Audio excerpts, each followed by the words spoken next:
Hi, I'm Bridget Indelicato and welcome to Mindful Gardening. Today I'm going to show you how to save tomato seeds using the fermentation process, the best way to clean and save healthy, viable tomato seeds.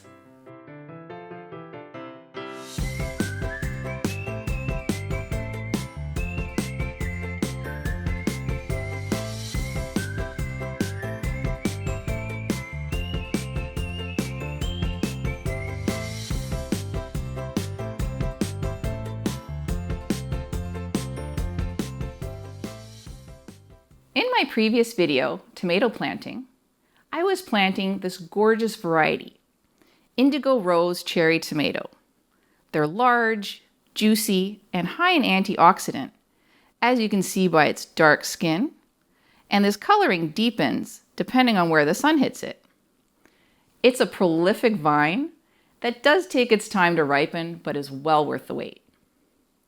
Tomato seeds and other seeds that have a gelatinous coating around them, like cucumbers and squash, they do benefit from fermentation. The three main reasons why we ferment is it removes that pulp from around the seed, it kills any harmful pathogens that might be transferred to the seed, and it also removes any germination inhibitors that might be surrounding that seed. So ultimately, you're getting a clean, viable, healthy seed to grow next season. What you'll need for this process is a cutting board, a mason jar, a sharp, clean knife, and something to label your jar with. And of course, you'll need several tomatoes of the same variety to save your seeds from. Now this will give you a more diverse pool of seeds to save from as opposed to just saving from one tomato.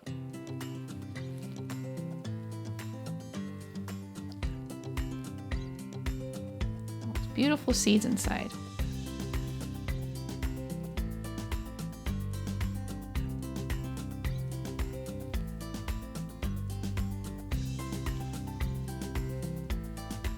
It's amazing that that color goes right through into the inside of that tomato.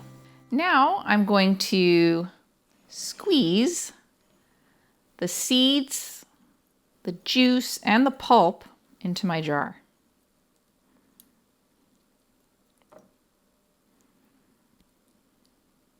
Now you need that moisture for fermentation to happen.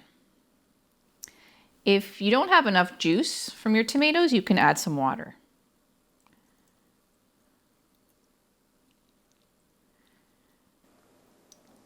And remember, you can eat the meat of these tomatoes. You can roast them, throw them in a salad. I can see that these tomatoes are nice and ripe. They're not green inside. They're juicy. The seeds look very full. So imagine biting into these. They are just so juicy and tasty. Well worth saving. There we go. I'm just gonna wipe my hands off. Look at all of that juice. This is perfect. I don't need to add water. Next, I'm going to label my jar. This is a crucial step because I will likely be saving several varieties and all tomato seeds look alike, so you don't want to mix them up. So I'm going to write Indigo Rose and also today's date, which is August 25th.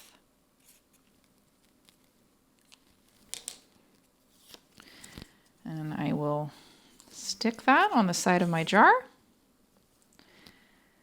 Now I'll put this on the back of my kitchen counter out of direct sunlight and leave it there for about a week to ferment. I have a jar of tomato seeds that have been fermenting for the past week and they are ready to clean. I know that they're completed their fermentation because there's a distinct film on top and a musty scent, very distinct. They are amethyst cream cherry tomatoes, which are small and sweet, and they have this lovely blush to them. So let me show you how to clean them. I'm going to pour the liquid out carefully. Some of the unviable floating seeds will come out, which is fine. Then I'm going to add water and smoosh it around. And I'm going to keep rinsing it until the water runs clear. So this is looking good. The water's run clear. My viable seeds have sunk to the bottom. No floaters. So now I'm ready to prepare this for drying. I like to use mesh because it allows for quicker drying. So I'm using a strainer here, and I'm simply going to pour directly. And then I'm just gonna get all those seeds out. At this stage, you'll want to be sure that you label your seeds again, because as you start saving different varieties, all of your tomato seeds will look alike. I will be transferring these from the strainer onto a larger screen and leaving them there to dry for at least a couple of weeks. And I'll know they're dry when they easily crumble between my fingertips.